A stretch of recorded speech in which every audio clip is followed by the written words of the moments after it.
Aê! Tudo bem? Tudo bem, e você? Tudo jóia. Gente, como é que vocês estão? E aí, pessoal? Tudo bom? Vamos ver quem tá chegando aqui. Tá a Mari, tá a Nath. Pô, primeiramente é um prazer falar com você. A gente já se encontrou na Bienal, né? Mas, enfim, não conseguimos conversar muito. Ficamos ali naquela multidão, o Nunca pessoal dá. vinha. Bienal nunca dá. É. Aí você teve que ir lá na área de autógrafo, voltou, enfim. Mas é isso. Bom, para começar aí, tá chegando o pessoal, eu queria que você se apresentasse para as pessoas. Eu sei que você faz muita coisa, né? Enfim, tem muitos romances, teve a Rocket, já fundou a Berce, enfim, um monte de coisa que você já fez, né? E aí, para quem não te conhece, então, queria que você começasse aí se apresentando aí quem que é a Cláudia Lemes, o que que você faz, né? Enfim. Eu comecei escrevendo só por escrever, acabei sendo sugada aí por esse mercado e aí ocupando alguns espaços por demanda dos próprios espaços, né? Existiam muitas lacunas, né? Então eu tive a sorte de fazer muitos amigos no mercado e a gente começou a se juntar para fazer algumas coisas darem certo e para fortalecer aí a literatura de gênero no país. Quando eu comecei, era uma coisa muito pequenininha, hoje está maior, mas longe, né, de ser o que deveria ser. E aí eu fundei a associação com a ajuda de alguns desses amigos, inclusive acabou de fazer aniversário, né, dia 2 de setembro, é a data da fundação da Best, já tem não sei quantos anos aí, mas é bastante. E agora ela está nas mãos do Tito Prates, que é presidente. Eu fundei uma editora para publicar autores nacionais, fiz isso durante 3 anos, acabou que essa editora virou selo de uma outra editora para eu conseguir trabalhar nas outras coisas. Sou ghostwriter, sou roteirista, sou mentora de autores, sou leitora crítica, realmente eu faço de tudo, mas eu me enxergo essencialmente como uma escritora de thrillers, de suspense, de policial. Entendi. Eu fiquei muito interessado nessa questão do Ghostwriter aí. Isso ocupa mais tempo seu do que os romances, ou como que é isso aí?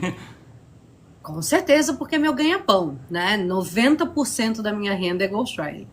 O resto é o Caramba, é resto, tudo assim, isso. né? É porque é uma profissão que poucas pessoas sabem fazer no Brasil. E existe demanda, e cada vez mais demanda, né?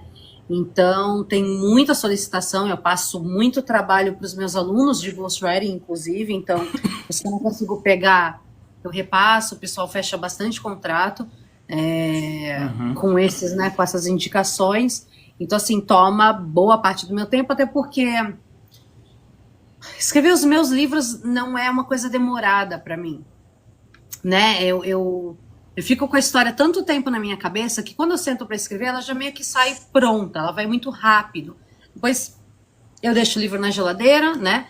E com a cabeça mais fresca, um mês depois, às vezes até mais tempo, eu volto e edito esse livro, né? Tem todo esse processo de reescrita para ele ficar do jeito que ele deveria ser, né? Para os leitores, né? Eu sempre digo, a primeira vez que você escreve é você escrevendo a história para você. É você querendo entender aquela história, aqueles personagens, tudo isso. E a segunda é você adaptando aquela história para o leitor. Então eu faço esse trabalho e aí depois publico o livro, e geralmente por, né, dependendo da editora que, né, com quem eu estou trabalhando no momento. Mas com certeza o ghostwriting é o que mais ocupa tempo, sim. Legal, legal. Pessoal, só que vocês estão participando aqui, eu vou conversar um pouquinho com ela rapidinho, depois quem quiser subir e que lê o livro dela, que faz parte do grupo, eu vou chamar outras pessoas para subir aqui na janelinha e a gente fala sobre Inferno no Ártico, tá? Tô esperando as pessoas chegar, o Titio falou que ia vir aqui também, enfim, então outras pessoas que eu sei ali que faz parte do grupo que ainda estão chegando, por isso que eu tô aqui conversando um pouco com a Cláudia Lemes, né? Inclusive aproveitando, pessoal, já segue ela nas redes sociais aqui, tá? Tipo, aqui no TikTok é Cláudia Lemes, autora, né? No Instagram é aquela Cláudia Lemes, inclusive gosto muito desse nome, aquela Cláudia Lemes.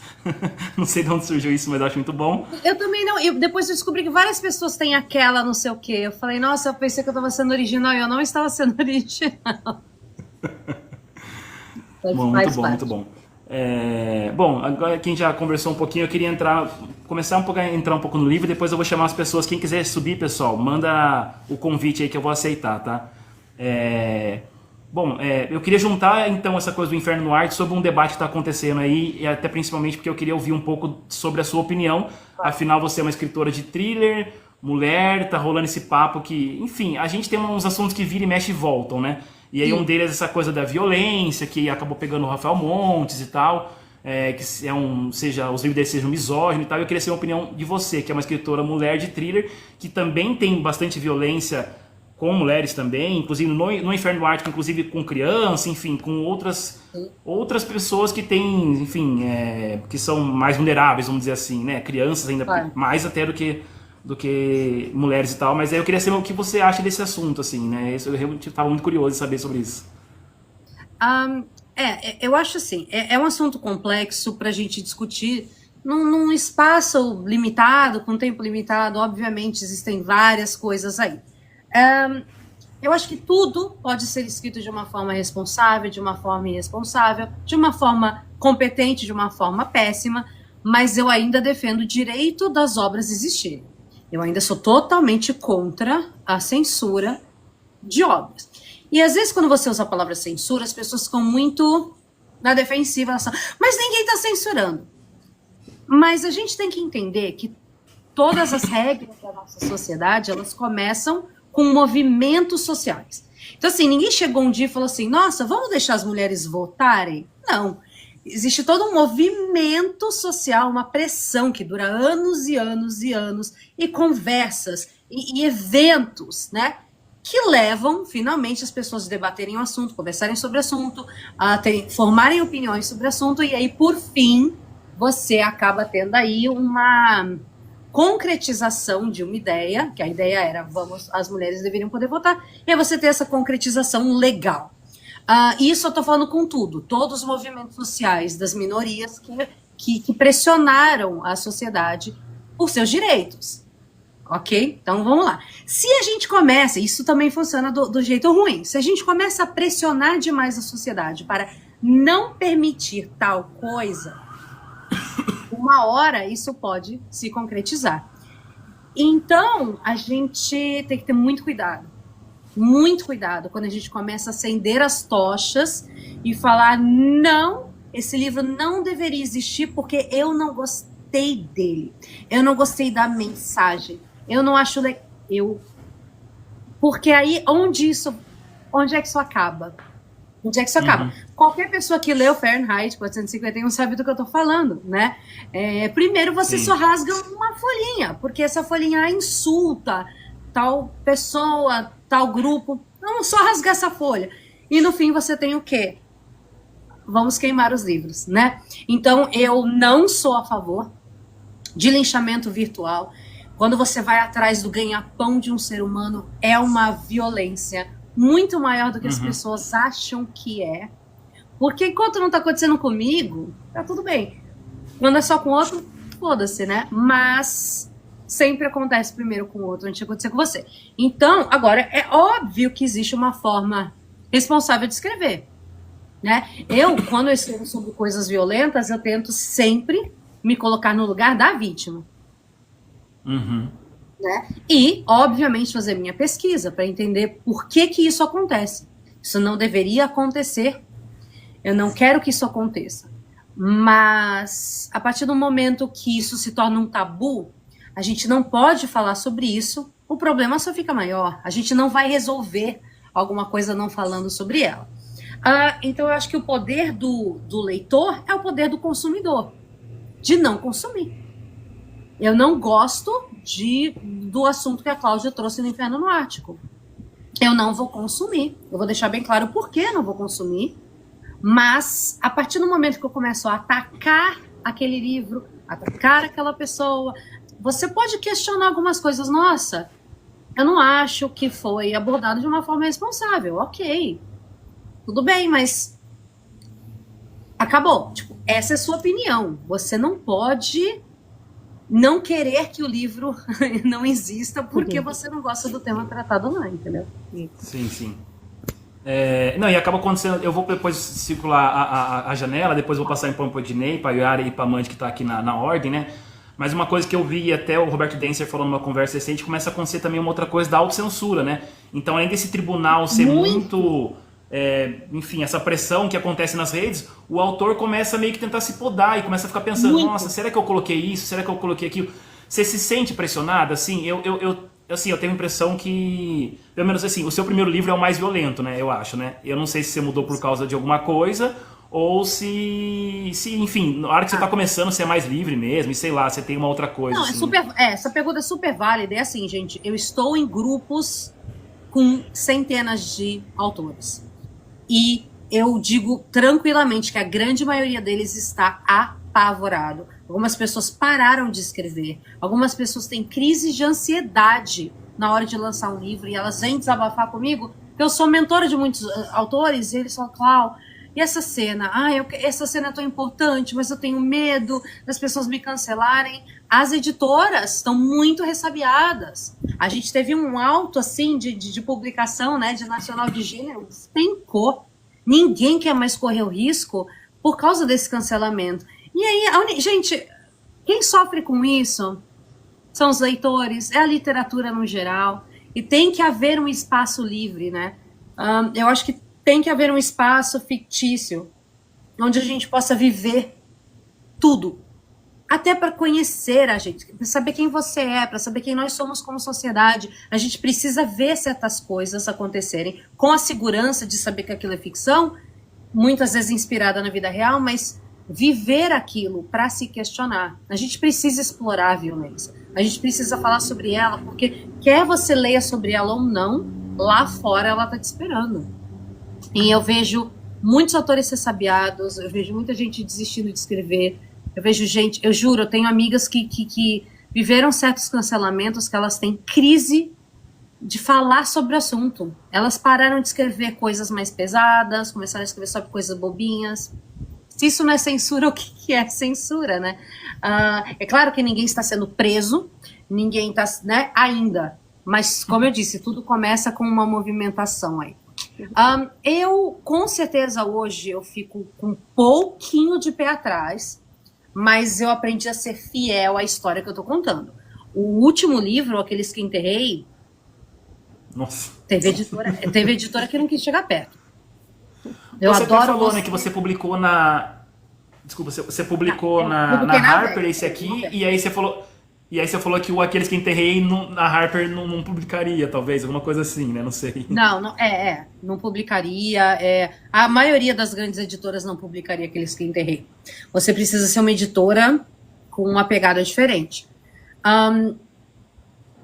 E eu sabia que tinha coisas ali que são indigestas, só que tudo que eu coloquei ali foi baseado em histórias reais. São coisas que aconteceram.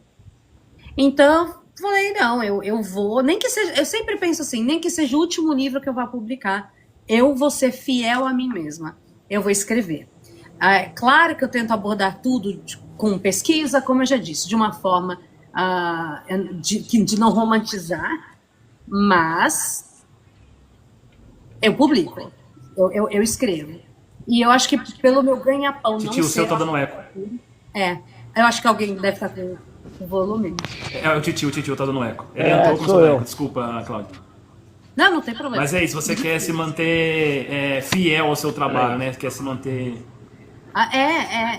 É isso. Senão eu tô escrevendo pra quê? Né? Então, eu vou escrever o que eu quero. E é isso. Assim, agora, sobre os primeiros serem mais violentos, eu acho que eu queria muito contar essas histórias no começo da minha carreira e passou um pouco essa vontade de ser tão violenta às vezes, porque eu também amadureci, eu também comecei a ver que às vezes não é tudo que você precisa descrever, às vezes não é tudo que você precisa contar em detalhes. Tem coisas que, aliás, tem muito mais impacto quando elas acontecem na cabeça do próprio leitor. Então eu aprendi um pouco a tirar o pé, né? Mas medo, hoje em dia eu não tenho nenhum. Assim. Eu não tô nem aí. Legal. É verdade. Então vamos fazer rodar a janelinha aí. Dinei, quer perguntar alguma coisa? Enfim, passo a palavra para você aí. Tudo bom? Boa tarde, Cláudio. Boa tarde, pessoal. Eu li, esse é o segundo livro que eu leio seu. Eu li já faz um tempinho, acho que é quando os mortos falam, né? E aí depois esse aí nós indicamos lá para participar da live, acabou ganhando, eu aproveitei e li mais esse. Esse livro seu do Ártico, qual foi a inspiração para fazer lá no como é o nome da cidade lá mesmo? No Alasca, em Barrow, Barrow, né? né? No Alasca, é Barrow. Teve alguma inspiração para fazer lá nessa cidade? Não, na verdade, o que eu tento fazer? Eu tento pegar a minha protagonista sempre e pensar qual que é a pior coisa que poderia acontecer com esse personagem e fazer isso acontecer. Então, no caso da Bárbara, por causa de todos os traumas que ela tem, eu pensei qual que seria a pior coisa que eu poderia fazer com ela. E aí eu falei, tá, colocar ela no escuro. Né? O escuro é o medo dela. E aí eu fui pesquisar e aí eu descobri que era verdade dessa cidade. Eu tinha visto um lance da cidade muitos anos antes, quando eu tinha assistido aquele 30 Dias de Noite. Mas eu pensei que aquilo não existia. Eu realmente achei que fosse fictício. E quando eu pesquisei, eu vi que não tem nada a ver com 30 dias, né? São cerca de 65 dias. Nossa. E aí eu falei, cara, esse lugar existe. Aí eu comecei a pesquisar muito sobre esse lugar. Inclusive, conversei com algumas pessoas que moram lá, vi vídeos sobre o lugar e tal. Eu cheguei a contemplar ir para lá, mas no momento que eu estava vivendo na época, eu estava com o filho muito pequenininho, era uma coisa totalmente inviável eu ir para um lugar isolado, né, com 4.000 habitantes, um dos lugares mais frios, assim. Eu falei, não, é totalmente inviável, então eu vou ter que caprichar na pesquisa. Então eu li muitos artigos e coisas sobre o departamento de polícia do Northborough, que é onde a minha personagem vai trabalhar, os problemas que eles tinham, inserir um pouco desses problemas aí na história, enfim, para tentar deixar tudo mais fiel à realidade possível. Mas a inspiração foi essa. Eu sempre procuro um lugar que vai potencializar o tema daquela história. E aí essa coisa da escuridão só podia ser Barrow, não tinha outro. E eu vi Legal, também essa legal. questão, eu vi também essa questão dela de ser um lugar que ficava muito tempo no escuro, como se fosse uma fuga da personagem, né, de querer meio que se esconder mesmo do mundo, né?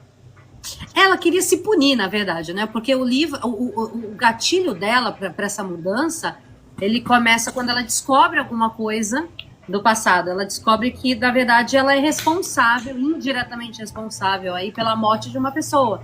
E não é todo dia que você, que tem todo esse complexo de herói, que quer ser uma pessoa do bem, que é filho de um policial que é um herói, você descobre que você é responsável pela morte de uma pessoa. Então a forma dessa personagem meio fazer um autoexílio mesmo é indo parar nessa cidade. E aí ela consegue. Antes de passar para a Yara, eu só queria que você falasse de uma coisa que você falou numa outra live que eu participei de você sobre esse livro, que você falou que você fez uma coisa de se trancar mesmo no escuro e ter essa sensação, né? Você é essa autora que realmente vai muito fundo, assim, né? Inclusive, nesse livro tem uma cena lá também que tem o chá de ayahuasca que você também tomou. Enfim, eu queria que você falasse dessas duas experiências, do escuro e do chá, né? Depois eu passo para a Yara, tá, Yara? Hoje em dia eu já percebi que eu não preciso, sabe, assim, fazer loucuras para escrever sobre alguns temas, mas definitivamente na época que eu escrevi esse livro eu tinha outra cabeça, eu era mais radical em relação a muita coisa, eu achava que eu tinha que viver coisas extremas. Então, assim, se você é um autor de romance policial, eu preciso saber atirar. Então, fui lá, aprendi a atirar com armas de fogo de verdade. Fiz um curso de necropsia, auxiliar de necropsia. Fiz um monte de coisa doida, assim, porque me ajudava mesmo. Hoje em dia eu não preciso ir tão a fundo. Pro Inferno no Ático, eu acho que é o livro que eu mais pesquisei para escrever. Fiz curso e tive essas experiências, né? O chá foi uma coisa... Eu tive duas experiências com o chá. Uma foi muito, muito boa e uma foi muito ruim. E aí, a partir desse momento, né, da ruim, eu falei, tá, não quero mais isso para mim. Não acho bom, não acho ruim, não condeno. Tenho muitas amigas que tomam periodicamente. Nada contra, mas aí, depois dessa experiência ruim, eu falei, cara, talvez não seja para mim, é melhor eu parar por aqui.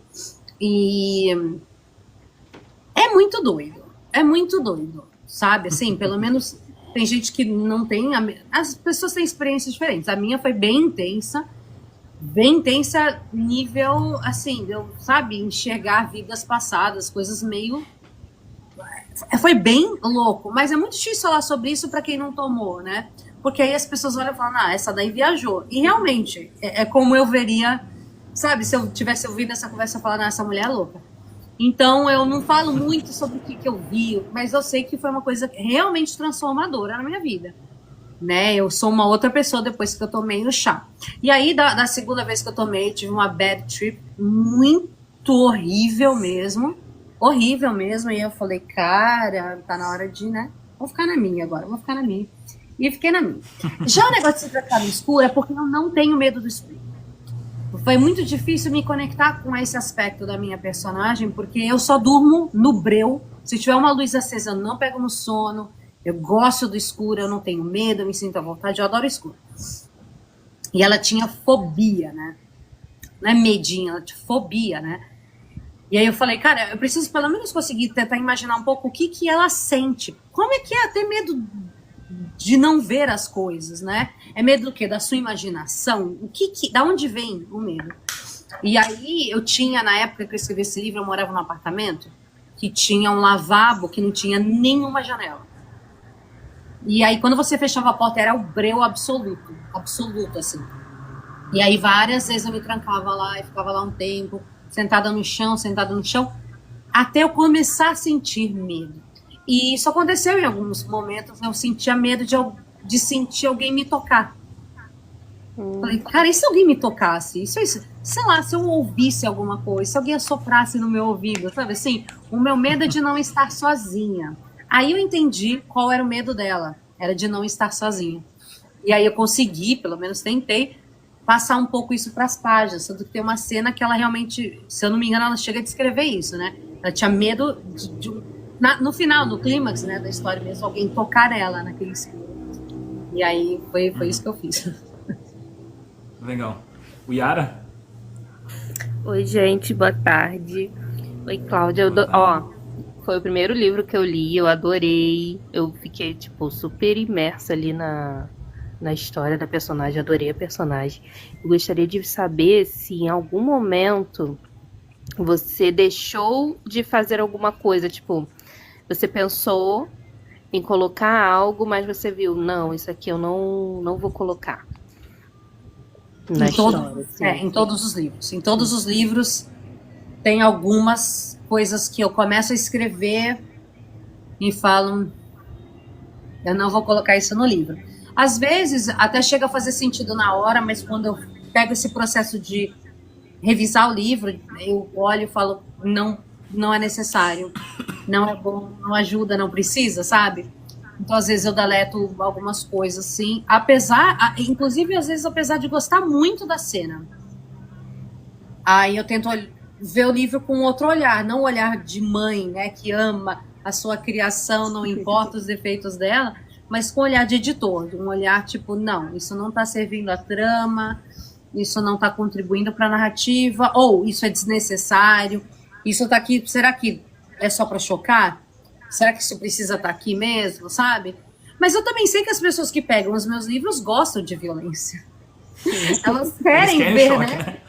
Eles ficam chateados quando eu não suavizo, quando eu suavizo demais, né? O Medea, que é um livro um pouquinho mais, menos violento, mais policial mesmo, ele não tem muitas cenas violentas, né? Ele é um livro que muitos dos meus leitores falaram, eu gosto do que você escreve, mas eu prefiro quando você escreve serial killer e tortura e morte. E eu entendo isso, né? Mas eu também não quero ser meio AC/DC, né? Que toda música é igual. Uhum. É bom, mas é igual. Então eu sempre tento escrever um livro completamente diferente. Eu tento mudar o tom do livro, tento fazer uma coisa diferente do anterior.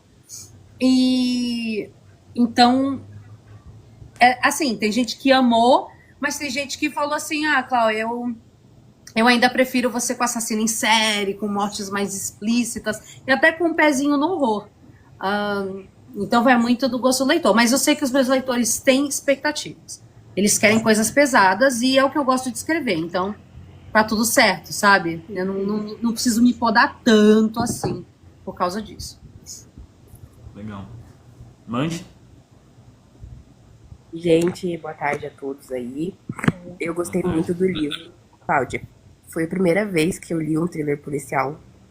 Completamente fora da minha zona de leitura. Leio há vários anos e nunca li nada assim. Eu até falei no grupo lá que a gente tem, né, que eu gostei muito de como você aprofunda de uma forma muito necessária os personagens. Porque tem ponto de vista da Bárbara, tem ponto de vista do Bruce, tem ponto de vista do Phoenix, do Lewis, e eu achei que todos eles foram necessários. Se não tivesse, eu acho que eu não teria me sentido tão parte da história. Ah, Eu me senti muito traída no final do livro pelo Bruce. Eu, tipo, não acredito. Tipo, que eu sou uma pessoa... desgraçado. Eu sou, tipo, muito assim, não, gente, não confie em homens. E aí eu confio em homens. Pegou o tema, o tema. Se, cê- Eu fiquei tipo, não, gente. se vocês não gostaram do confiem Bruce, em vocês têm mim. que ler Eu Vejo Kate, né, Cláudia? É. Aí eu fiquei chocada que no final, cara, o Bruce, enfim. Aí sobre a questão de perguntas, eu queria saber muito de onde veio a construção do Phoenix, porque o Phoenix, ele é um cara muito minucioso. Ele fez, assim, os rituais dele, que ele acredita profundamente. Então, de onde veio essa ideia para uma pessoa que passou tanto tempo investindo em fazer um grande ato e não querer nada com esse ato, entendeu? Sabe assim? É muito doida, né? Tão complexo. Aham. O Phoenix de todos os meus vilões, eu acho que é o mais vilanesco no sentido de ser uma pessoa que a gente não vai conhecer, né? Eu espero. Porque se você pegar todos os outros que eu escrevi, são pessoas que estão aí. Que a gente cruza com elas no shopping, na rua. A gente só não sabe que eles são capazes disso, mas são pessoas mais, sei lá, realistas, assim. O Phoenix, o Inferno no Ático tem muito essa coisa de eu, ainda jovem como escritora, né, ainda os meus primeiros livros, querer me divertir com a história que eu estava contando. É o seu segundo livro, Cláudia? Ai, não. Porque foi o Kate 1, depois foi o Martini, depois foi Cartas no Corredor da Morte, depois o Inferno. Então já é o quarto. Mas é no começo. Mas ali, né? todos esses aconteceram num período de 3 anos, né? Sabe assim? Foi muito rápida a escrita desses livros.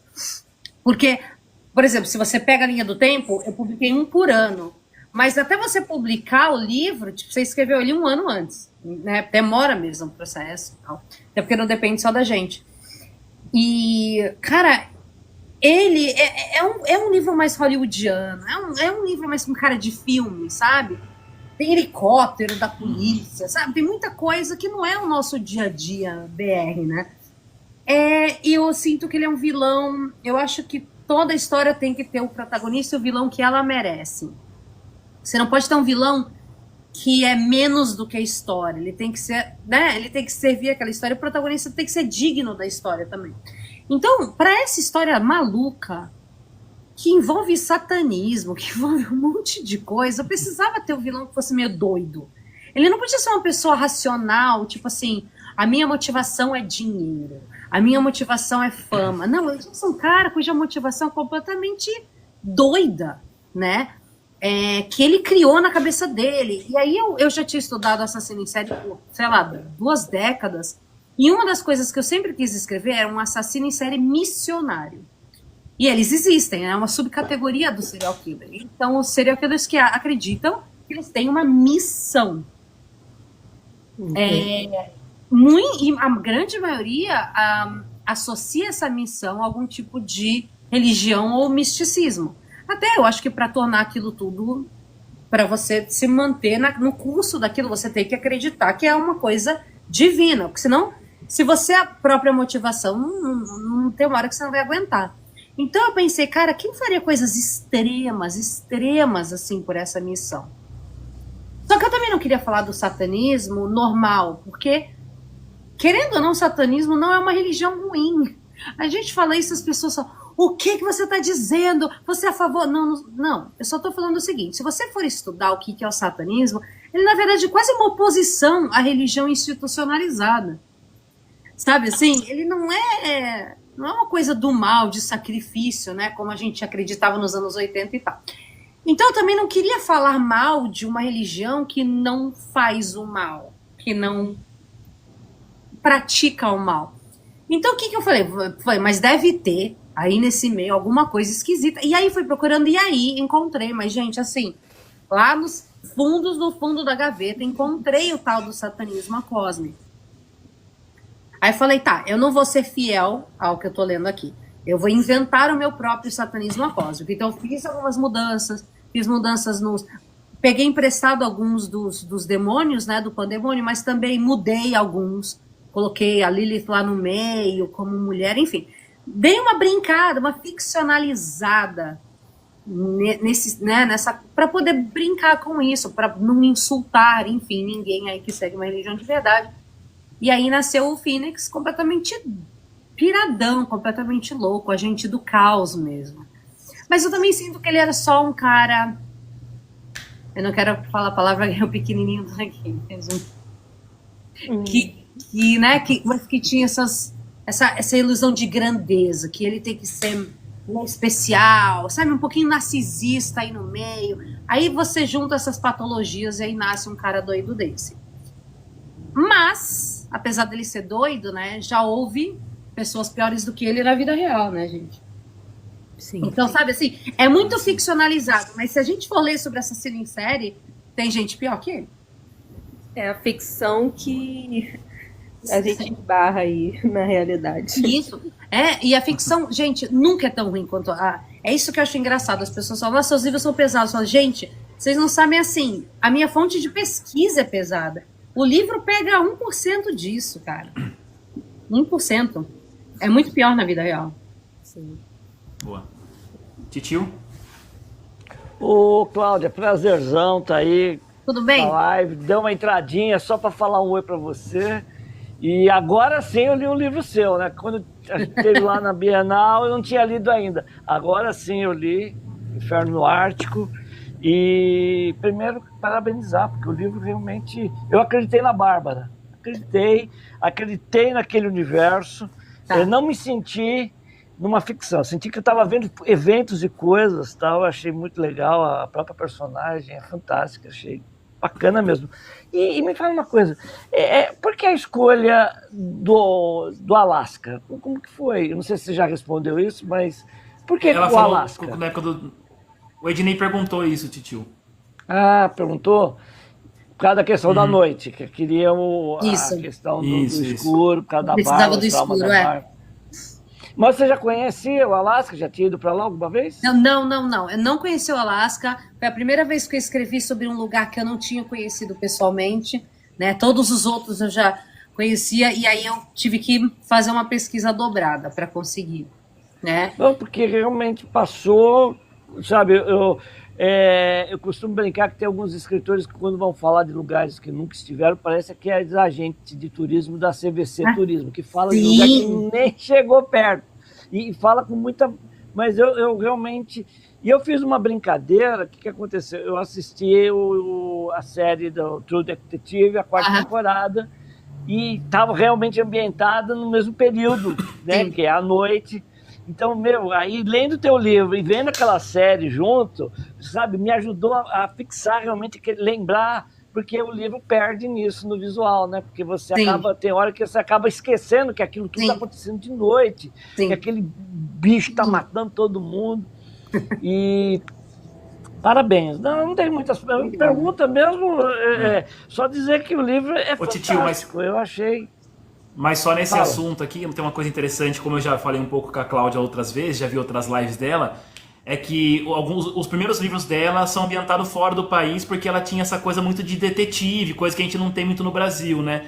Então eu queria até que a Cláudia falasse um pouco disso, assim, né? Acho que Quando os Mortos Falam que é um mais brasileiro, assim mesmo, né? Os outros, enfim, eu vejo o Kate ali na Europa, tem esse da Alasca, as coisas vão sendo em outros lugares, porque a polícia lá funciona de outro jeito, né? Tem um pouco isso, né? O que acontece é que essa é uma liberdade que o brasileiro parece que não tem mais, né? De falar de outros lugares sem ser acusado, de ser vira-lata, aquela coisa toda. E é muito engraçado, porque eu estava vendo esses dias o Dan Brown falando, e ele estava falando com tanta naturalidade, assim, você tem que escolher um lugar assim, assim, assado para escrever seu livro. E eu invejei um pouco isso, né? Que ele pode escrever cada livro num país diferente, na Europa, não sei o quê, e ninguém nunca acusou ele de ser anti-americano, antipatriota. É interessante. E quando eu comecei a escrever, aquela coisa, gente, eu não tinha pretensão de ser uma escritora, eu tava me divertindo, sabe? E como eu tinha feito muita pesquisa sobre assassino em série e perfilamento criminal, e como funciona o FBI e tudo isso, eu queria escrever uma história sobre isso. Eu nunca imaginei que as pessoas iam ler essa história, né? E aí, quando essa história acabou entrando, assim, nos círculos de leitores, houve 2 movimentos muito loucos, que um foi, amei, sempre quis ler alguma coisa violenta assim, obrigada por escrever esse livro. E uma outra movimentação do tipo assim, é um absurdo você escrever isso. E aí, depois bateu nessa tecla do negócio de, se você é brasileira, por que você está escrevendo lá na gringa e tal? E não, simplesmente foi muito na inocência, não foi numa coisa, eu odeio o meu país. Não foi uma coisa tipo assim, porra, eu queria escrever sobre um assunto, tipo, a gente tem em teoria, a gente tem perfiladores criminais, eles existem no Brasil. Só que a verdade de uma investigação no Brasil é que ela não fica passando por todas essas, vamos fazer um comitê e vamos sentar com 2 psicólogos. Não é assim que funciona, né? Então ela não podia acontecer aqui. Se ela acontecesse aqui, ela não seria verossímil. Então, assim, eu prefiro ser xingada do que escrever uma história que eu sinto que não faz o menor sentido. Que eu vou ter... tá bom, tá ambientada em São Paulo, mas todo mundo tá falando como um gringo. A delegacia tem a configuração de uma delegacia gringa. Eu não quero fazer isso, né? Então, aí aconteceu, eu já tinha escrito o Martini com o Diabo, que se passava... em Las Vegas, e aí o meu editor queria um livro pro ano que vem, eu tinha acabado de ter bebê, e aí eu tive que editar o Martini, entregar. Esse foi só assim, quando no meu 3º livro, e eu comecei a receber esse feedback, de tipo assim, você não pode escrever fora, você tem que amar seu país, você não gosta do seu país. Eu falava, puta merda, nem sabia que isso era um problema. E aí eu falei, não, tudo bem, eles têm um ponto e tal, mas eu também não gosto de ter minha liberdade cerceada, sabe? Assim, eu acho meio injusto, né? Eu falei, porra, tá bom. E aí eu esperei a história certa acontecer. E a próxima história era Inferno no Ártico. E eu não ia colocar a Bárbara em Santos, porque não era o tipo de história que eu queria contar. Mas para mim era importante que ela fosse brasileira. E para mim era importante, se você olhar o tema da Bárbara, é um tema de identidade. Ela não sabe quem ela não sabe quem é o pai dela. E isso é muito comum em pessoas expatriadas. Eu fui expatriada muito novinha. E eu nunca sentia que eu estava em casa, não importa onde eu ia. Então, assim, eu vinha para cá, ficava na casa da minha avó, eu não me sentia santista, apesar de ter nascido aqui. E aí eu ia pro Rio de Janeiro, e apesar de ter passado a minha infância inteira lá, eu não me sentia em casa lá mais. E aí eu ia, voltava, sabe assim? Então eu nunca me senti em casa. E a Bárbara tem um pouco disso. E eu convivi com gente expatriada do mundo inteiro, da Grécia, do Zimbábue, da Itália, do Canadá, e todos eles têm essa característica de não se sentir em casa em lugar algum. Então eu queria trazer isso pro tema da Bárbara, de identidade também. Né? E só no Suelen que eu falei, cara, essa história só faz sentido numa cidade pequena no Brasil. Só faz sentido aí. E aí eu pude desenvolver essa história de uma maneira mais fiel a como a investigação é conduzida nessas cidades, a todos os rolos dessas cidades, a coisa da igreja e da política misturada. Aí fazia sentido. E aí foi o Suelen. E aí depois os outros são todos ambientados no Brasil. Quando os Mortos Falam é Brasil, São Paulo, né, capital. O Medeia Morta tem uma cidade fictícia. É verdade, outra é Brasil. O Ártico é anterior quando os Mortos Falam, Cláudia? Oi? Quando os Mortos Falam é anterior ao Ártico? Não. Ah. Depois do Ártico veio o Suelen, depois Quando os Mortos Falam, depois Medeia Morta e depois Aqueles que Enterrei. Ô, Cláudia, então você tem uma questão, você morou fora então, né, Cláudia? Desculpa, Titio. Eu morei nos Estados Unidos quando eu era criancinha e depois eu morei no Egito quando eu era adolescente. Tem que fazer um Morte na Mesopotâmia, umas coisas assim no Egito. Tem que... o Medeia Morta, pra quem já leu, tem um toque de Egito ali. Tem. Fala.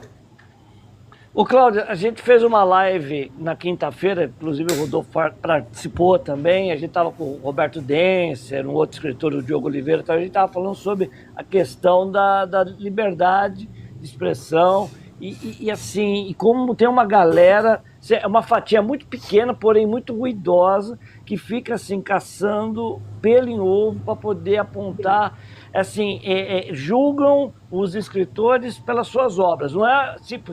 Não é porque o escritor aprontou uma coisa terrível e aí cancela-se a obra. Não.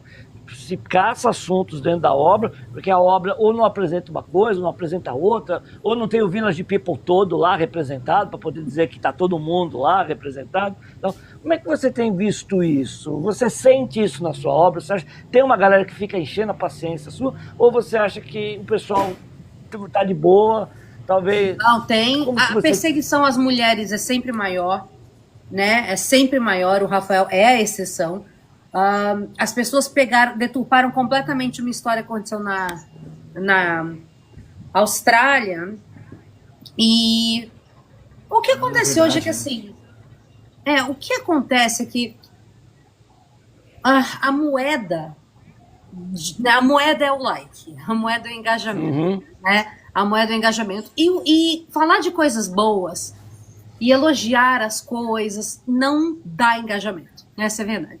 O que dá engajamento é a treta, né? E a técnica é plantar a treta, expor a treta e deixar as pessoas se matarem nos comentários. Inclusive, no meio do marketing digital existem... Esse é um conselho. Esse é um conselho. Se você quer ser um influencer, pega o assunto que toca na sombra das pessoas, nas inseguranças das pessoas, naquilo que dá raiva nas pessoas, planta a bomba e sai fora. E deixa a galera se degladiar.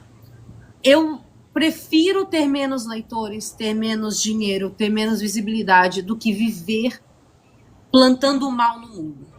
Sabe assim? Eu não... Se você olhar meu Instagram, você vai ver que pouquíssimo daquele conteúdo é polêmico.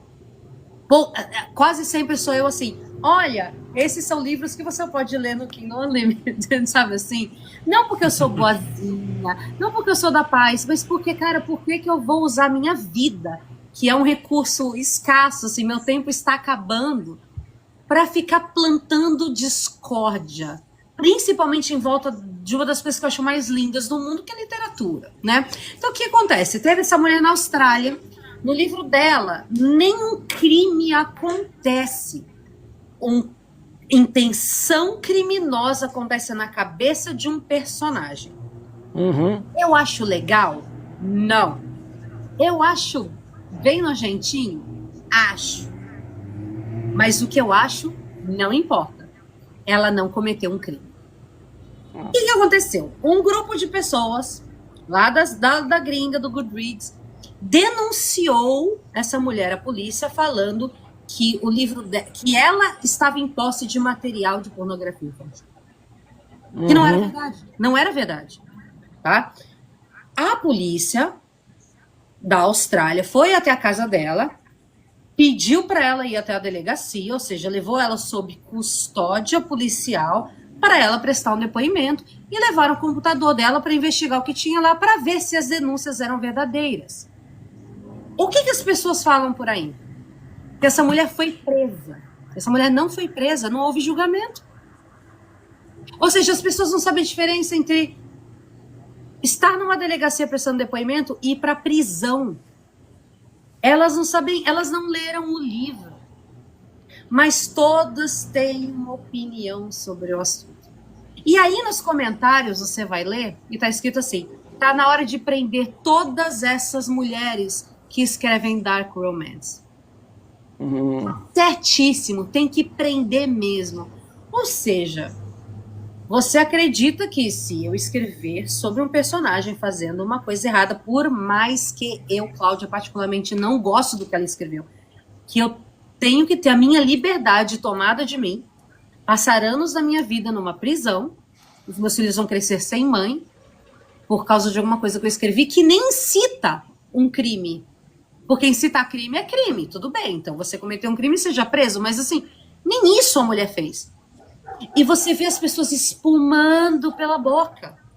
falando tem que prender todas essas mulheres que escrevem dark romance. Ninguém falou sobre prender o George Martin, por exemplo, que escreveu coisas bem piores. Sim. Alguém está querendo cancelar o George Martin? Não. As mulheres que escrevem hot, as mulheres que escrevem dark romance. Então as pessoas elas nem percebem que elas se chamam de feministas e elas estão sempre pedindo o apagamento e a punição de mulheres que escrevem no geral. É problemático pra cacete. É muito Cláudia, você tem problemático. vontade de escrever um dark romance? Eu tenho, mas eu não quero ser presa, né? Então, assim, eu quero Não, porque muito. os seus livros sempre tem uma coisa sensual, né? O casal de detetive ali, pra quem não lê os outros livros, mas no Eu Vejo Kate também acontece uma coisa parecida, a relação do detetive com ela, como acontece com a Bárbara e o Bruce, né?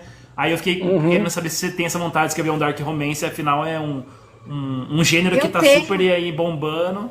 E tem Eu tenho muito. Eu acho que ia ser ótimo escrevendo dark romance. Talvez eu até ficasse rica. O problema é que, eu juro pra vocês, eu realmente não quero ser presa, cara, porque a galera chegou nesse nível, entendeu? É muito complicado. E sabe o que é mais complicado?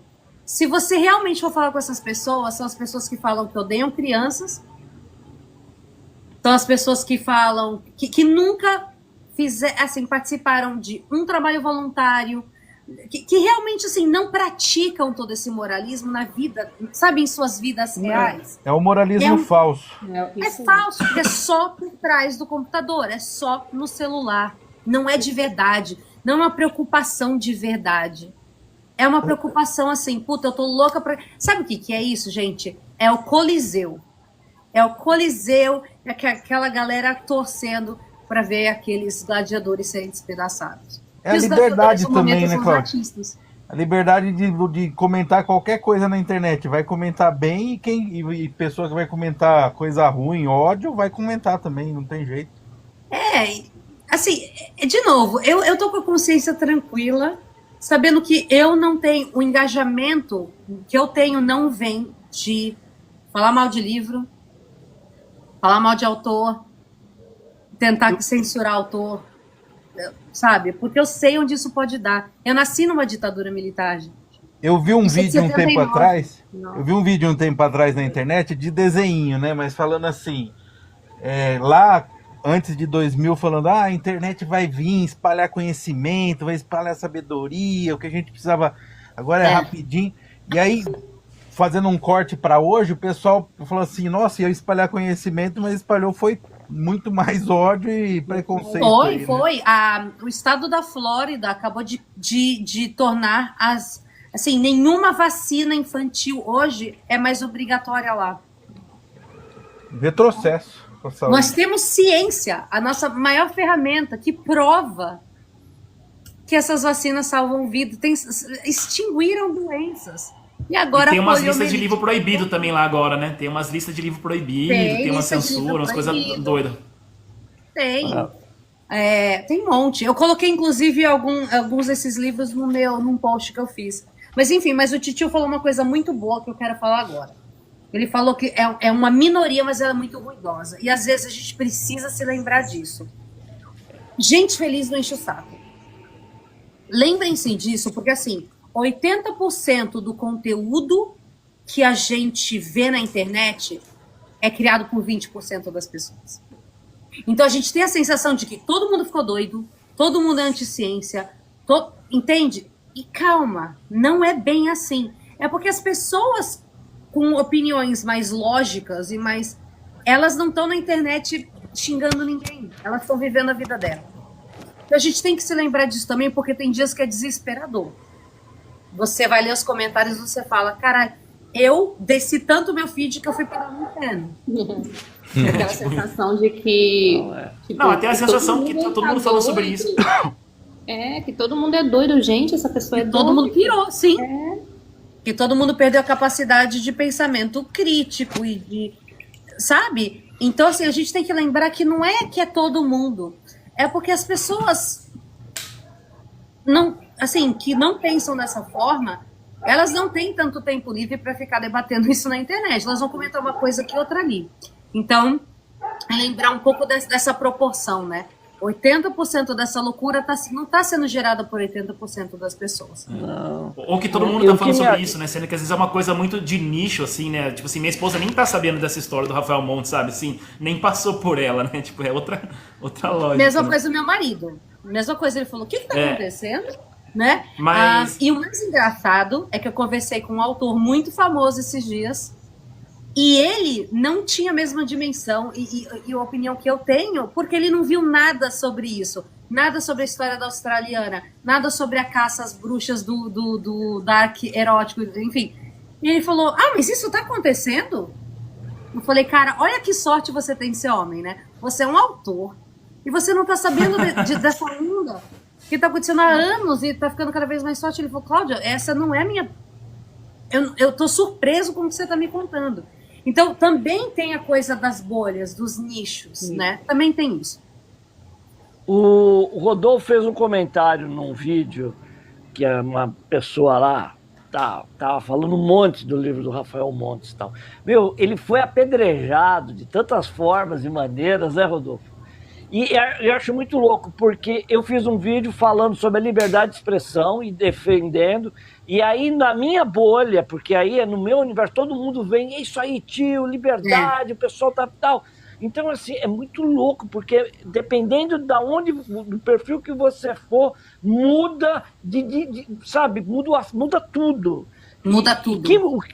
E o que me assusta, não sei se você tem essa percepção, é que as editoras compram isso, né? Eles compram essa coisa dessa minoria barulhenta e chata, e aí fica ali se adaptando, querendo agradar, aí traz capa coloridinha, coisa fofa, higieniza texto, pega uma Agatha Christie, muda texto, muda... Eu imagino, Cláudia, não sei se isso acontece com você, mas eu imagino, pelo menos que eu li no Inferno Ártico, a liberdade com que você criou seus personagens, aquela cena da filmadora, sim, aquilo eu não esperava. Aquela cena, eu olhei e falei, caramba, porque acho que teve 2 livros que eu olhei e falei, que eu achei uma coragem, porque se tem uma coisa que eu admiro em escritores e escritoras, é a coragem de escrever um texto e segurar aquilo, falando, isso aqui vai passar. Que foi com o Roberto Denser, com o Colapso, que eu acho que tem cenas ali muito corajosas, e o teu livro, tal. Mas eu imagino que não é qualquer editora que aceitaria publicar teu livro dessa forma. Não. E eu tive sorte de ter um relacionamento muito legal com quase todas as editoras em que eu passei. Então, por exemplo, a equipe da Harper é extremamente harmônica, pessoas maravilhosas, pessoas que me encorajaram pra caramba, sabe assim? Mas também ressabiados, não é qualquer coisa que eles podem publicar. Algumas editoras, enfim, eu me encontrei muito na VEC porque o Arthur, ele, obviamente assim, gente, ele é um pai de 4 filhos e a editora é a vida dele também, né? Então, é claro que ele não vai publicar qualquer coisa. E a gente tem, mas ele também sabe que eu abordo todos os meus temas com responsabilidade. Então, hoje em dia eu tenho uma abertura com ele que qualquer coisa que eu quiser publicar, eu chego e falo, Arthur, tem esse livro e é foda e o pessoal vai ficar escandalizado, mas é o que tem pra hoje. E ele nem fala, claro, pode publicar.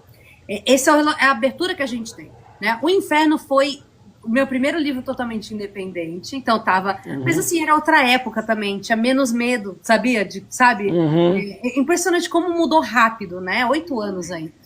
Mas foi meu primeiro livro independente, eu fiz um financiamento coletivo que bombou. Eu lembro que no mesmo dia, 2 representantes de duas das 5 maiores agências literárias vieram falar comigo ao mesmo tempo. Eu tava dando uma aula e as 2 estavam no meu WhatsApp, me chamando, brigando.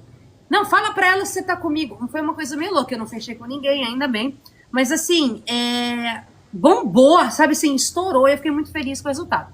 Eu teria escrito aquela cena da filmadora hoje? Eu vou ser sincera, eu não sei. Eu não sei se eu não teria medo de escrever aquela cena e alguém chegar e falar assim, nossa, você romantizou não sei o quê, porque não é todo mundo, mas existe uma parcela da população que é burra. Né? E, Cláudia, desculpa, eu não consigo entender Uma o que parcela é grande, né? romantizar algo.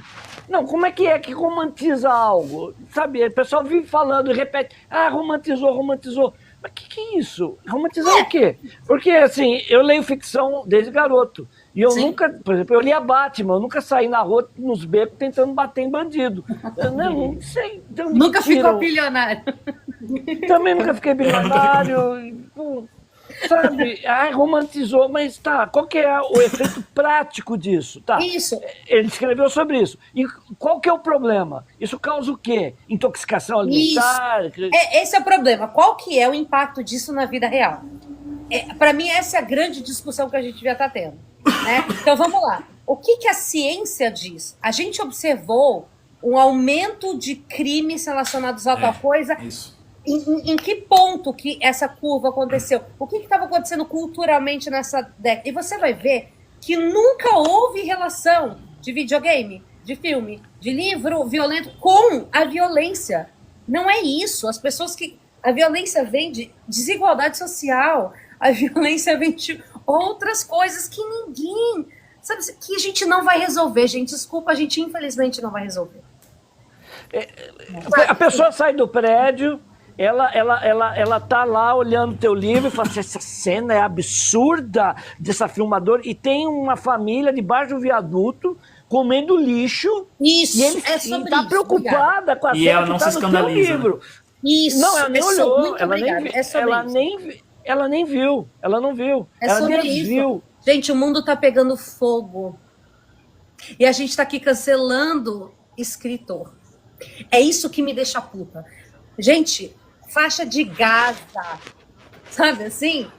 E a gente tá aqui, não, porque a Colin Hoover... Gente, tipo, eu não tenho tempo para Colin Hoover. Sabe? Você tem direito de odiar o que ela escreveu. Eu cresci num lar violento.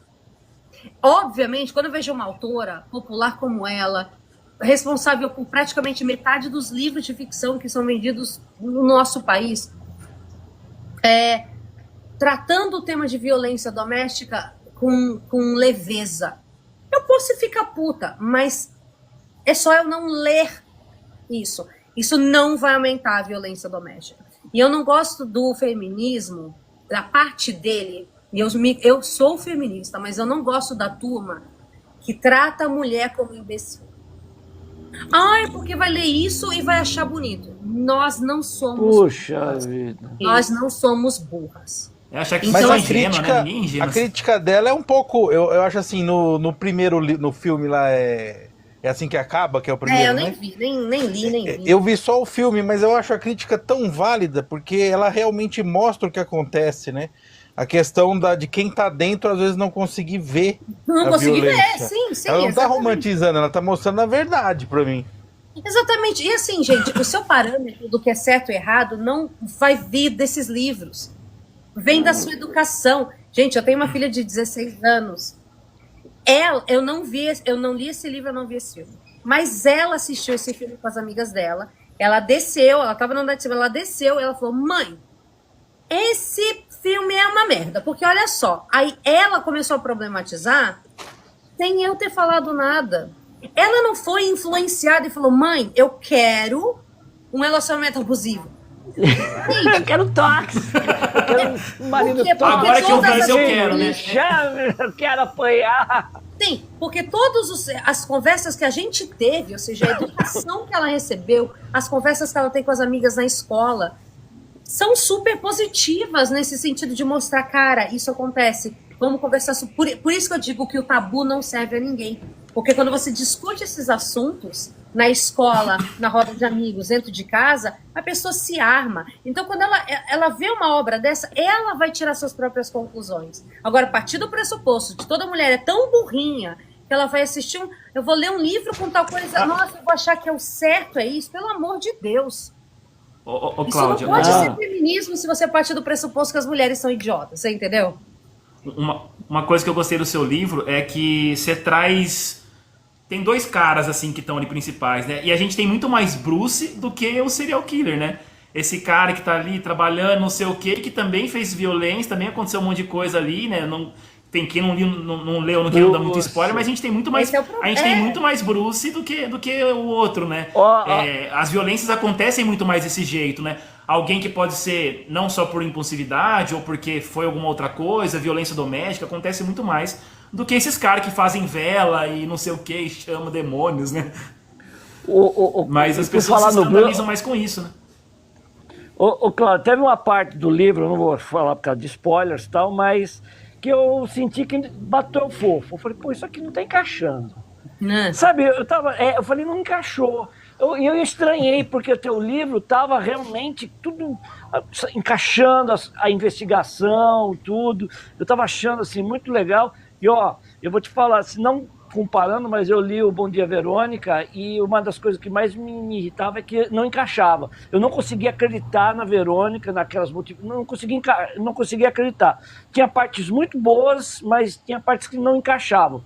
E o teu livro vinha tudo encaixando, verossímil, tal, aquela coisa, de repente o negócio falou, por que aconteceu isso? Não, mas a menina estava em casa, pegou uma mãe, sabe? Eu fiquei. Aí eu falei, será que? Eu falei, não pode ser. Aí no final eu falei, caraca, a Cláudia é danada. Parabéns, vou curtir. Eu falei, olha. Deixa eu aproveitar o gancho do Bruce rapidinho. Eu queria saber como é que é esse seu processo criativo de personagens, por exemplo.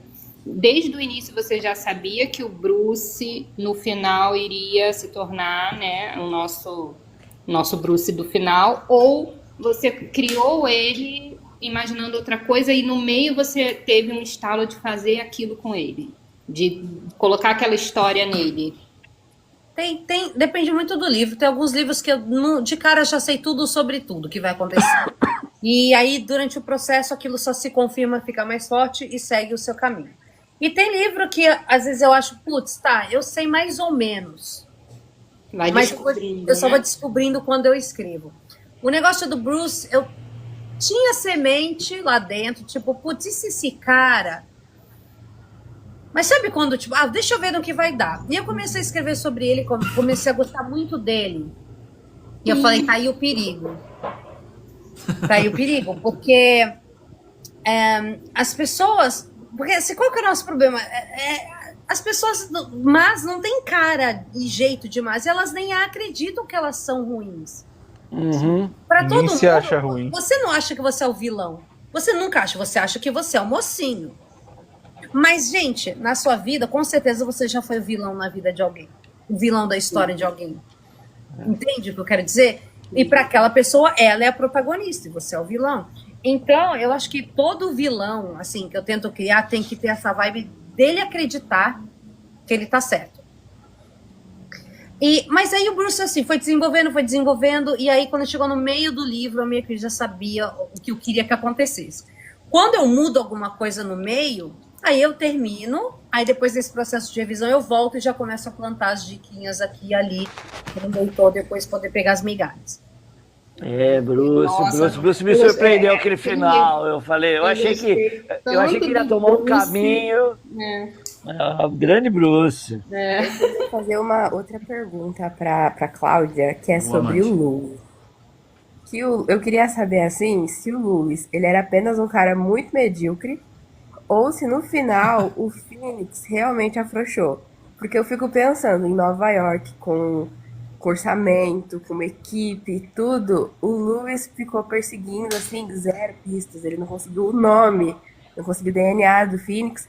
E aí a Bárbara, tipo, em uma semana, catou o cara. Aí eu fiquei, tipo assim, o Louis, ele era realmente um péssimo policial, medíocre pra caramba, e só se achava muito especial. Ou o Phoenix, realmente, no final, ele deu uma afrouxada e as circunstâncias mudaram. Como é que foi isso? Eu acho que, assim, quando a gente fala de cidade grande, a gente tende a achar que é mais fácil e o pessoal mais experiente e tal, mas na verdade não é, porque tem muito mais crime para resolver, né? E casos criminais, assim, casos seriais, por mais que na nossa mídia eles sejam, nossa, todo detetive se depara com um serial killer, na vida real eles são raríssimos, né? E a maioria dos policiais nunca chega a ver nada nem remotamente parecido com aquilo. Eles não têm eles não têm expertise para lidar. Tanto que um dos trabalhos do FBI é mandar, eu coloco isso no Vejucate, é mandar agentes especiais para essas cidades menores, e lógico, que Nova York não é uma cidade menor, mas falando assim, para departamentos de polícia locais mesmo, para tentar explicar um pouco isso, porque no dia a dia não é parte da investigação deles, né? Então, eu não acho que ele era um péssimo policial, eu acho que ele era um policial, um detetive basicão, normal, não brilhante e péssimo, também é um cara mediano, mas eu também acho que os crimes foram ficando mais doidos e Barrow também é bem menor, a população é de 4 mil, né? Então, para Bárbara, talvez tenha sido um pouco mais fácil, porque o cara já estava no final, então o que ele estava fazendo era extremo. Se dane, né? Era Já tinha extremo. ligado que se dane, né? Eu vou agora por Isso, eu não ligo de não ser pego, de ser pego. Eu só quero terminar a minha missão aqui, depois cada um.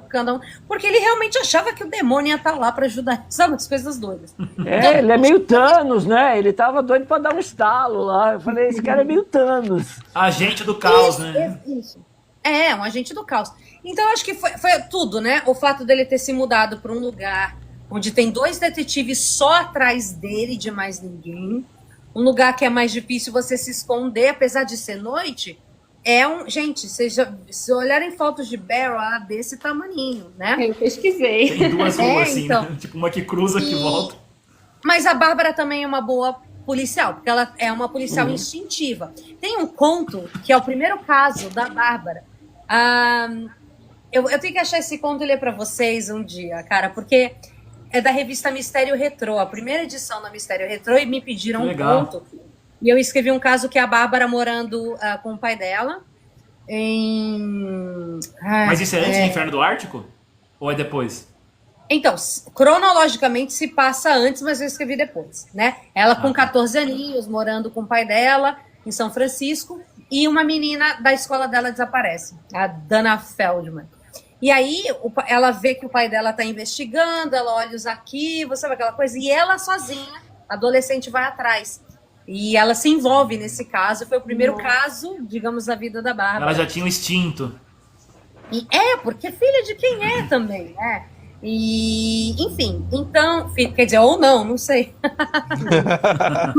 Mas criada pela pessoa, né? Enfim. Mas então, e ela também era uma boa profissional. Então, acho que foi, sabe assim, todas as estrelas se alinharam para ela elucidar esse caso. E eu acho que é por isso que ele ficou tão puto também, né? E você pensa em voltar para essa personagem? O Cláudio, que eu gosto muito. Eu vou, Cláudio, eu já prometi para os leitores que vai ter um livro novo da Bárbara.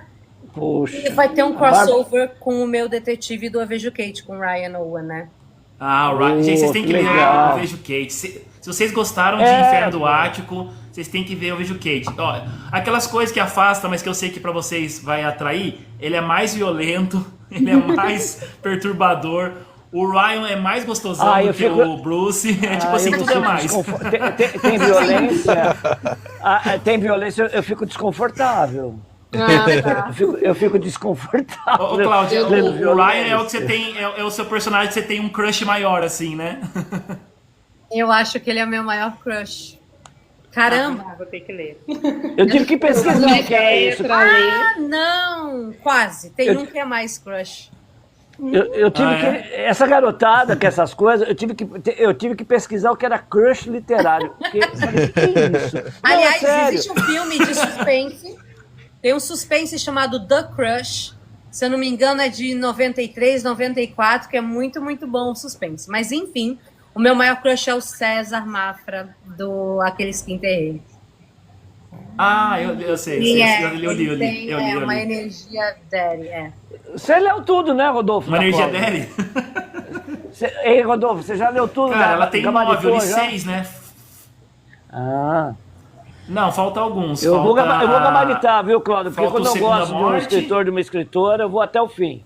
Eu também, já li tudo. Vai fazendo check. Eu tô com uma ideia agora pra ler. Eu li 6. Eu li o Vejucate 1 e 2, Quando os Mortos Falam, Inferno no Ártico, Medeia Morta E o último, que é aqueles que enterrei, que é esse novo aí dela, que é o mais novo. Você lançou agora, recentemente, né, Cláudia? Faz acho que 2, 3 meses, né? Peraí, Cláudia, mas foi em conta julho, pra né? gente se a Bárbara é filha do Tavaro ou não. Pelo amor. Pô. Eu não sei, eu juro que eu não sei, eu não o decidi. final. Mas o final do livro, a gente pode ter uma constatação, né? Pelo final, né? Será? Gente, eu juro, eu não decidi até hoje. Eu tô mais. Uma hora eu vou divulgar isso, porque eu acho que os leitores merecem saber. Mas eu ainda não decidi. Mas eu estou mais inclinada. A achar que ela é filha do Távora. Sério? Ah, é? Ô, louco. Mas sabia que eu tava de. Cara, mas seria uma reviravolta ela ser filha do Távora. Mas pai é quem cria, Isso. Beleza. Até porque Cláudia, mas você é legal trabalha também não ter bem.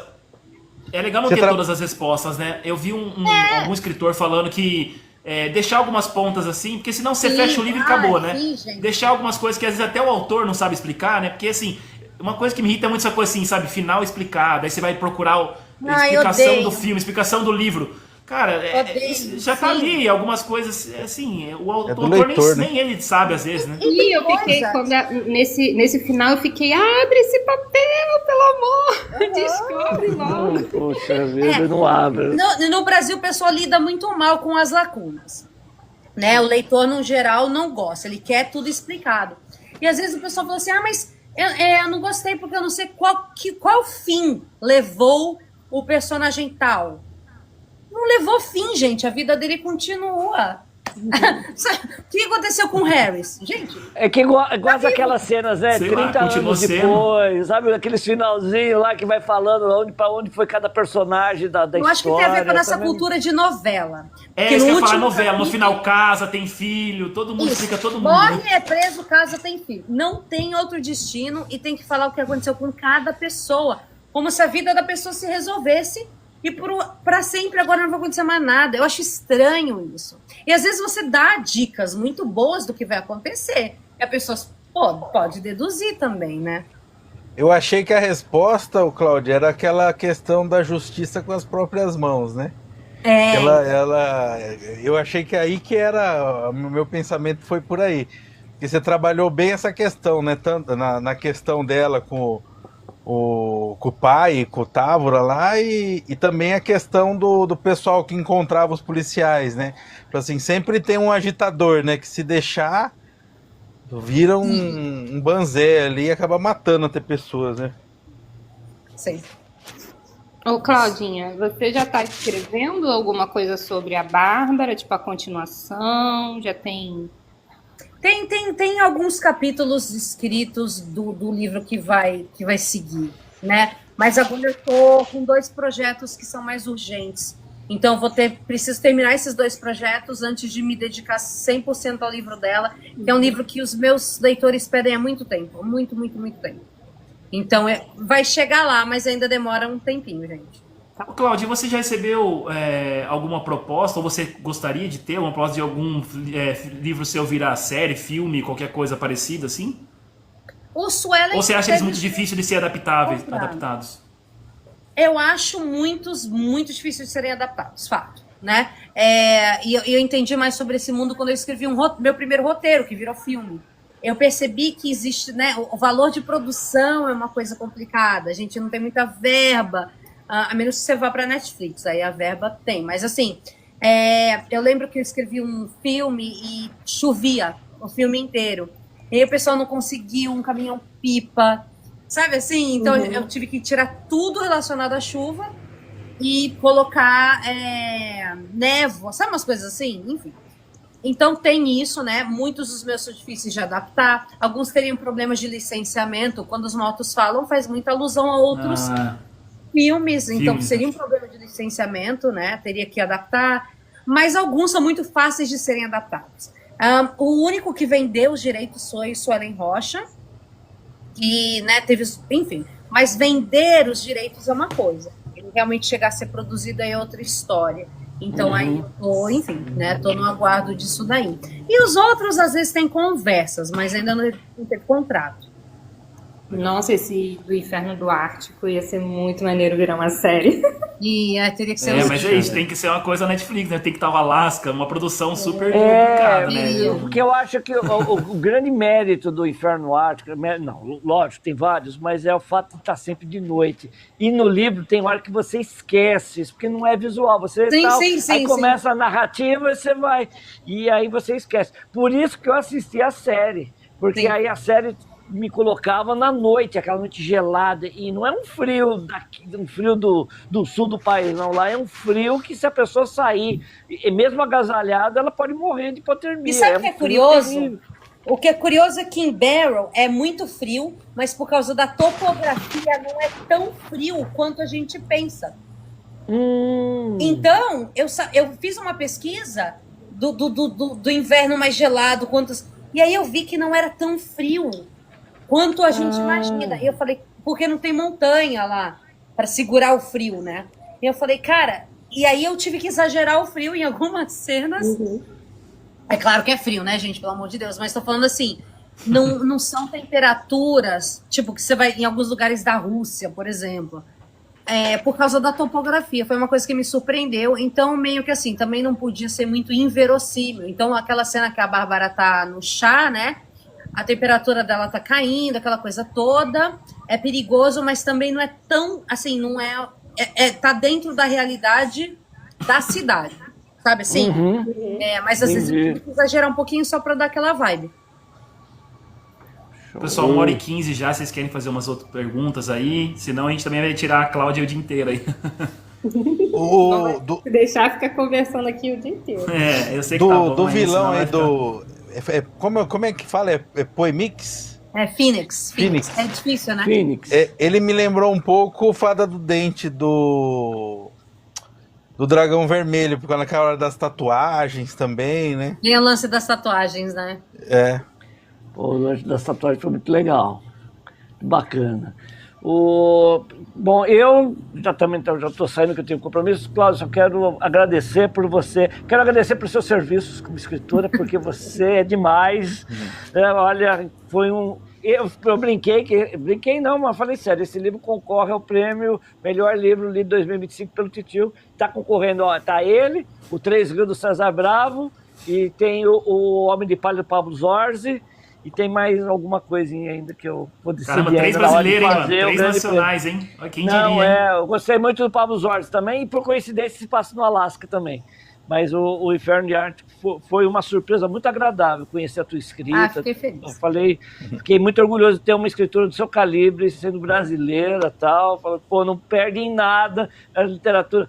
Eu tinha lido uns dias atrás Charles Dornelles, Não Confio em Ninguém, e o pessoal dá tanta ênfase para escritores gringos, você quer, e a gente tem, assim, escritores incríveis aqui, e fica assim, não gosto de literatura brasileira. Sim. Parabéns, E aí, Cláudia, quando o cara chega em 1 milhão, parabéns. começa todo mundo cancelar e querer destruir a pessoa. Mas faz parte. Quando tiver todo mundo falando mal da Cláudia, eu li o que devo desse livro, então nós temos uma Porque ela já tá lá desconfortável. Estouradaça. Me lembrou a cena do It, da página 1049. Ai, meu Deus do céu. A icônica cena. Eu fiz um vídeo, eu peguei todas as mortes que acontecem no It e com tal, e falei, olha, morre tanta gente no It e tal, e pá. E o pessoal fica focado num rito pagão lá, da molecada lá. É muito doido. Mas parabéns, Rodolfo, parabéns por ter organizado essa live aí. Tá de show de bola. Valeu, cara, valeu. Muito bom. Obrigado aí pela sua participação, Titio. Valeu. Hoje eu comentei com o Rodolfo, Cláudio, que eu peguei o livro da Dark Side, lá, a antologia. Aí eu falei, deixa eu dar uma olhada. Aí o primeiro conto era o seu. Eu falei, vou dar uma lida para a live dela hoje, por coincidência. Eu achei bem bacana. Você criou a história lá do motorista, né? Do caminhão. Do motorista, do cemitério maldito. Ficou bem legal. Esse... Você sabe... Pode falar. Você só publicou isso pela Dark Side? Não tem mais Pela nada? Dark foi só esse conto. Pela Dark foi só A esse Dark conto. Side, mas É. essa editora é uma idiota. Como é que deixa você? Não, eu não entendo. A Dark Side eu também não entendo. Eles têm umas atitudes meio idiotas. Imagina, você tinha que estar publicando lá, com, né, livro. Não que a VEC. Ah, você não sabe. Eu estava falando do seu livro, aí uma pessoa veio perguntar: é da editora do Silas Malafaia? Eu falei, não. Não, porque o Silas Malafaia tem uma editora que é a VEC também. É Associação Evangélica, não sei o que, cristã e tal. Chama VEC também. Aí do Silas Malafaia, eu falei, não. Meu Deus, socorro, eu não sabia Cara, disso. imagina se aí- alguma aí dessas eu pessoas fui- que eu também seguem o Silas não, eu fui Malafaia lê o pesquisar. Inferno no Ártico. Não, foi pessoa cai pra que trás Inferno dura, no né? Ártico e tal. Aí a pessoa perguntou, é da editora do Silas Malafaia. Eu falei, não. Tô chocada com essa Fala que é, informação. fala que é, só pra pessoa assustar. É isso aí. Mas voltando a Sim. falar, eu acho um absurdo a Dark Side não tá publicando a Cláudia Lemes, porque tem toda a vibe, tem toda a pegada, e seria muito bom ter uma qualidade gráfica num livro da Cláudia Lemes da Dark Side, eu vou falar, viu? Pegando o pé de um certo editor de lá. Eu vou só tirar meu gato da impressora, peraí. Ai, meu Deus do céu. É neném, sabe neném? Só faz besteira. É, aí só Agitado, faz besteira. Ô, Derrubou minha Cláudia, Alexa hoje, hein? esse seu conto que você falou que escreveu da Bárbara, ele tá disponível pra gente achar? Como é que a gente acha? Ele, cara, eu só não sei se esse livro, mas eu vou dar uma pesquisada aqui enquanto a gente conversa para passar a informação certa. Porque eu não sei se vocês Depois conhecem. passa pra mim, eu mando pro pessoal também, Cláudio. Tá, é que o Tito Prates, ele tem uma revista, né, de contos policiais. Eu só não sei se ela tá na Amazon ou se só tem impressão, sabe, física dele. Espera só um minutinho, gente. Eu já descubro Mistério Retrô. E tem conto do... Nossa, eita, peraí. Apareceu um monte de boneco do de luta livre. Peraí. Ai, meu Deus. Enfim, tem conto do Bonini também. Não tem aqui. Eu acho que só físico. Mas depois eu vou ver se eu consigo disponibilizar esse conto também, porque já faz um tempo. Mas ele é bem legal, assim, de uma adolescente, assim, correndo atrás. Enfim, é muito legal. Mas é isso. Gente, eu vou encerrar aqui então. Queria agradecer a todo mundo que participou, o Titio, a Cláudia principalmente, o Ednei, a Mandy, a Yara, todo mundo que está aqui também. Só para matar a curiosidade, a VEC é a Associação Vitória em Cristo, do Silas Malafaia. É a VEC. Escreve igualzinho. A VEC, Associação Vitória em Cristo. Não, mas a VEC é porque a VEC é porque é Arthur Vec, né? E a VEC é de junto em mas francês é e homônimo. tal. Francês, né? acredita, né? Com avec moi, né? Tá bom. Desculpa, Rodolfo. Termina, você não finaliza aí, perdão.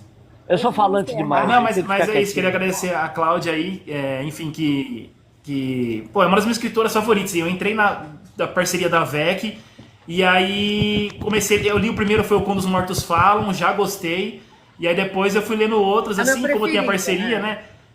Como tem a parceria, eu acabei, enfim, lendo todos os livros dela. Todo mês eu lia um, assim, daí eu li, eu vejo Kate 1, eu vejo Kate 2, Inferno no Ártico, enfim, já li 6 livros dela, né? E realmente é uma autora que ficou das minhas favoritas ali, então leiam mais livros dela também, pessoal, vocês que leram Inferno no Ártico. Quem não leu também, leiam Inferno no Ártico, né? E, enfim, siga ela nas redes também, ela realmente é uma escritora que a gente precisa conhecer, desse panteão dos escritores que a gente tem nacionais aí de gênero, principalmente de thriller. Se vocês gostam de thriller, ela é conhecida como a rainha do thriller aí, né, Cláudia? Eu queria saber, Cláudia, Obrigada, gente, pela presença aí de vocês hoje. Queria saber onde a gente pode encontrar a Cláudia, tipo, agenda de eventos aí, fazer lançamento de livro, Bienal, quando que Cara, eu tô vindo de uma pegada de muita viagem, de muito evento, né? Mas é tão doido, né? Porque aí eu acabei de voltar de uma no Paraná, sabe? Assim, é muito, assim, mas assim, eu estarei na Horror Expo, dia 4 de novembro, ou 4 de outubro, eita, peraí que eu não lembro mais. Alguém vai descobrir pra mim, de tão doida que eu tô. Eu vou estar na Horror Expo dia 4. Eu vou... O que mais esse ano? Eu acabei de fazer um evento de lançamento aqui em Santos, o meu livro. Mas eu acho que no Sesc Sorocaba também vai ter, se eu não me engano, também em outubro, um evento de livros de horror. Eu também vou estar lá, enfim. Mas sei que Bienal de Pernambuco. Aqui no TikTok eu não posto muita coisa ainda, porque a minha agenda é muito doida. Mas no Instagram tem o meu... Assim, eu sempre posto, sabe, os próximos eventos.